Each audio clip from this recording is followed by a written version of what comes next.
وذكر فإن الذكرى تنفع المؤمنين۔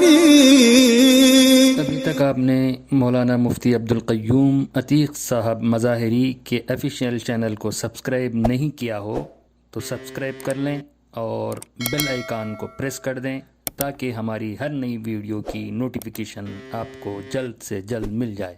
جزاک اللہ۔ بسم اللہ الرحمن الرحیم۔ محترم حضرات،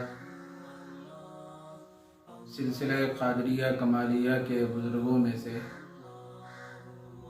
ایک بزرگ ہیں جن کا نامی اسم گرامی حضرت کمال اللہ شاہ صاحب رحمۃ اللہ علیہ۔ ان کا ایک شعر ہے: چار شرکاں چار سرکاں ہیں تجھے، چار شرکاں چار سرکاں ہیں تجھے، ان کو سرکا یار حاصل ہو تجھے۔ چار شرکاں اور چار سرکاں، سرک کہتے ہیں پھندے کو، کھیٹی کو۔ امت مسلمہ کی اکثریت چار شرکوں کے پھندے کو اپنے گلے میں ڈالے ہوئے ہے۔ جب تک ہم ان چار شرکوں کو اور چار شرکوں کے پھندے کو اپنے گلے سے نہیں نکالیں گے، نہیں ہٹائیں گے، اس وقت تک ہم اللہ کے محبوب نہیں بن سکتے۔ چار شرکوں میں سے پہلا جو شرک ہے شرک آثاری۔ یہ کائنات کا جو نظام ہے جس میں اللہ تعالیٰ نے آسمان کو، زمین کو، پہاڑ، حیوانات اور نباتات کو پیدا فرمایا ہے، یہ سب آثار اللہ کہلاتی ہیں۔ یہ اللہ تعالیٰ کی نشانیاں ہیں۔ جب آدمی کی نظر ان چیزوں پہ پڑے، پہاڑ پر، زمین پر، آسمان پر، فوراً اس کا ذہن اور اس کے دل میں یہ خیال مستحضر ہو جائے کہ ان چیزوں کے خالق اور مالک اللہ تعالیٰ ہے۔ اس واسطے کہ اللہ خالق کل شیء، اللہ نے ہر چیز کو پیدا فرمایا۔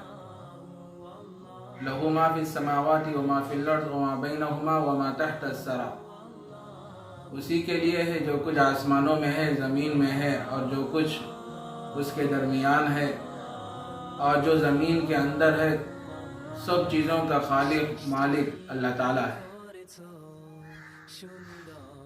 تو کائنات پر جب نظر پڑے تو آدمی کو یہ خیال اس کے دل میں مستحضر ہو جائے کہ ان چیزوں کا خالق اور مالک اللہ تعالیٰ ہے۔ اس کو آفاقی چیزوں سے تعبیر کیا جاتا ہے۔ اور ایک ہے انفسی چیزیں،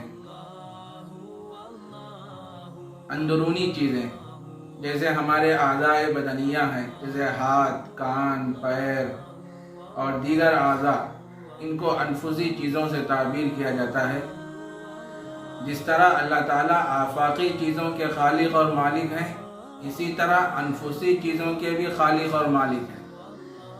یہ ہاتھ ہمارا نہیں ہے، یہ آنکھ ہمارے نہیں ہیں، اور یہ دل دھڑکنے والا یہ ہمارا نہیں ہے، یہ پیر اور ہاتھ اور اعضاء بدنیہ یہ ہمارے نہیں ہیں، یہ سب اللہ ہی کے ہیں۔ اللہ نے ہم کو بطور امانت ہمارے پاس رکھا ہے، ہم اس کے عارضی مالک ہیں۔ لیکن انسان کی غلط فہمی ہے اور انسان بڑے دھوکے میں ہے۔ جب آفاقی چیزوں کے بارے میں اس سے پوچھا جاتا ہے کہ یہ آسمان کس نے بنایا، یہ زمین کس کی ہے، یہ پہاڑ اور جمادات اور حیوانات یہ کس کے ہیں اور یہ کس نے بنائے، تو انسان کہتا ہے کہ اللہ نے بنایا۔ لیکن جب انفسی چیزوں کے بارے میں پوچھا جاتا ہے کہ یہ ہاتھ کس کا ہے، تو انسان کہتا ہے کہ میرا ہے۔ یہ آنکھ کس کے ہیں، تو کہتا ہے کہ میرے آنکھ ہیں۔ حالانکہ میرا بولنے کے لیے پہلے خالق ہونا ضروری ہے، کیا آپ اس ہاتھ کو پیدا فرمائیں، اس کان کو پیدا فرمائیں اور یہ ہاتھ اور پیر کو آپ پیدا فرمائیں؟ کوئی چیز آپ کی ہے ہی نہیں۔ جب آپ کسی چیز کو پیدا نہیں کیے ہیں تو آپ اس کے خالق بھی نہیں ہیں۔ ظاہر ہے جب آپ خالق نہیں ہیں تو مالک بھی نہیں ہیں۔ جو خالق ہوتا ہے وہی اس کا مالک ہوتا ہے۔ تو اللہ تعالیٰ آفاقی اور انفسی چیزوں کے مالک ہیں۔ تو شرک آثاری کہتے ہیں کہ خالقیت اور مالکیت کی نسبت کو اپنی طرف منسوب کرنا، یہ شرک آثاری کہلاتا ہے، اور خالقیت اور مالکیت کی نسبت کو اللہ کی طرف منسوب کرنا یہ توحید آثاری کہلاتا ہے۔ انسان بڑے دھوکے میں ہے۔ انسان یہ سوچ رہا ہے کہ یہ میرا ہاتھ ہے، میرے پیر ہیں، میرے آنکھ ہیں، کوئی چیز اس کی نہیں ہے۔ سلطان العارفین حضرت شاہ صوفی غلام محمد صاحب رحمۃ اللہ علیہ کا ایک شعر ہے، میرا مجھ میں کچھ نہیں ہے جو کچھ ہے سو تیرا ہے، میرا مجھ میں کچھ نہیں ہے جو کچھ ہے سو تیرا ہے، تیرا تجھ کو دینے میں کیا جاتا ہے میرا۔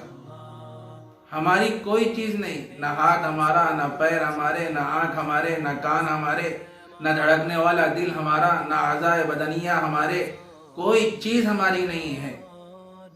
میرا مجھ میں کچھ نہیں ہے جو کچھ ہے سو تیرا۔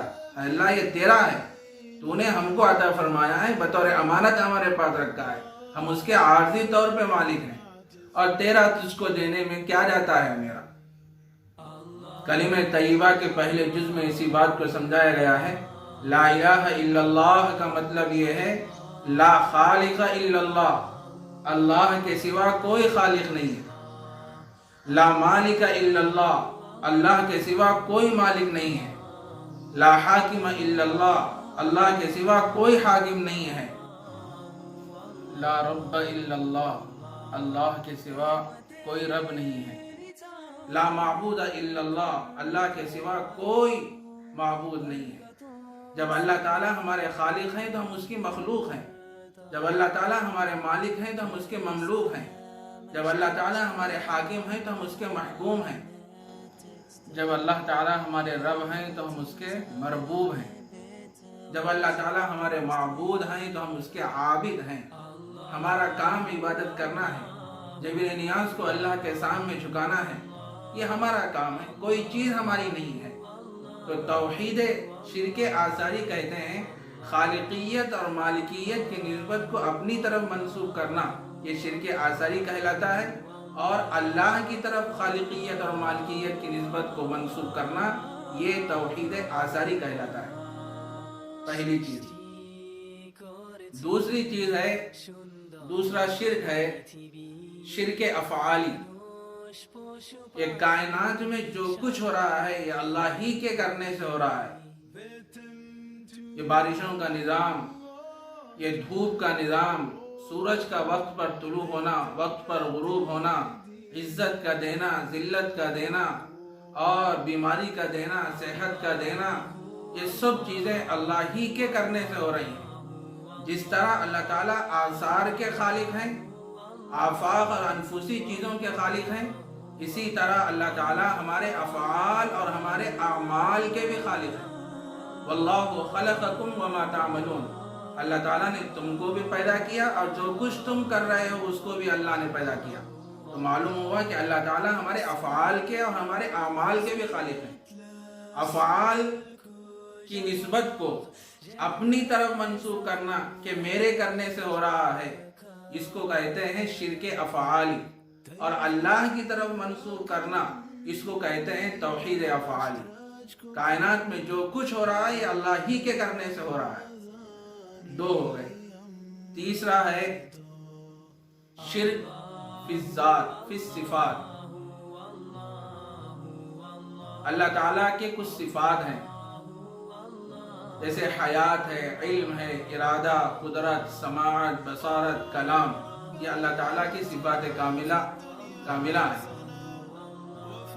اور ہمارے بھی کچھ صفات ہیں جن کو صفات ناقصہ سے تعبیر کیا جاتا ہے۔ موت ہے، جہل، ہے، استقرار ہے، رجز ہے، بہراپن، گونگاپن اور اندھاپن، اور یہ سب ہمارے صفات ناقصہ ہیں۔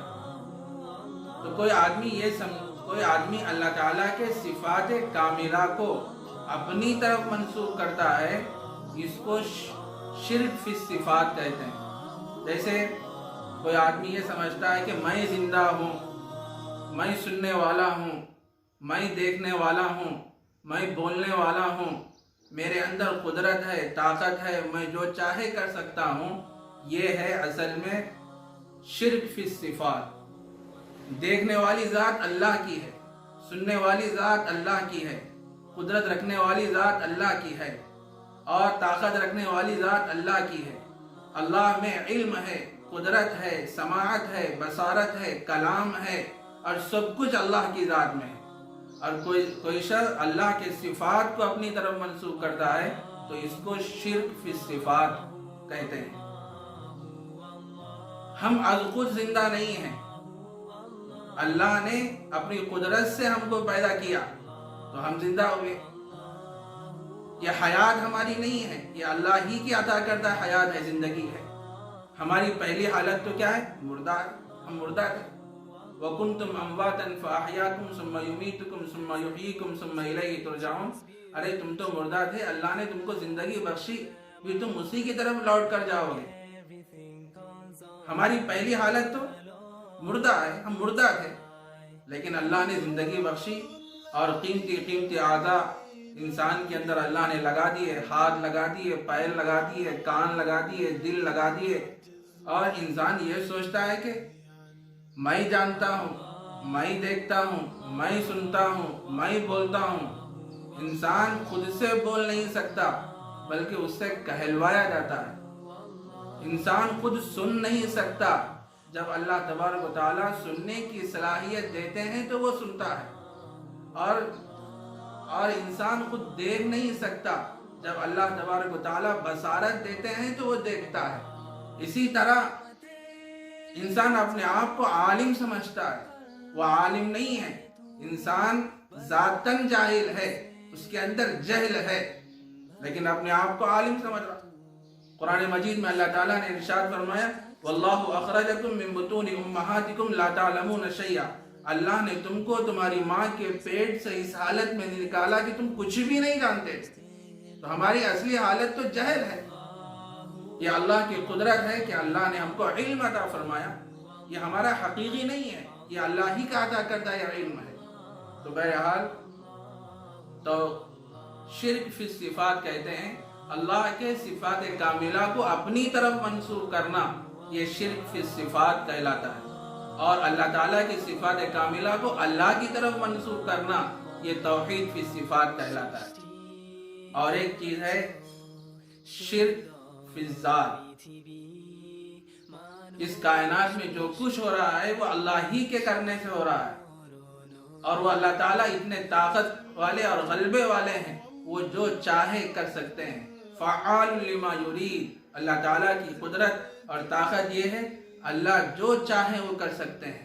ان اللہ علی کل شیء قدیر، کہ اللہ تعالیٰ ہر چیز پر قادر ہے، ہر چیز پہ اللہ تبارک و تعالیٰ قادر، کوئی اس کا ساجی اور شریک نہیں ہے۔ تنہا اللہ تعالیٰ اپنی قدرت سے، اپنی طاقت سے اس کائنات کے نظام کو چلا رہے ہیں۔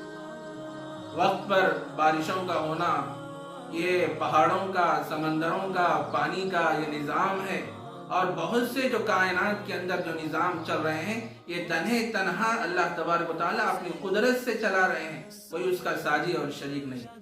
جو کوئی آدمی اللہ کی ذات میں کسی کو شریک کرتا ہے، اس کو شرک فی الذات کہتے ہیں، اور یہ اللہ تعالیٰ شرک کرنے والے کو کبھی معاف نہیں فرماتے۔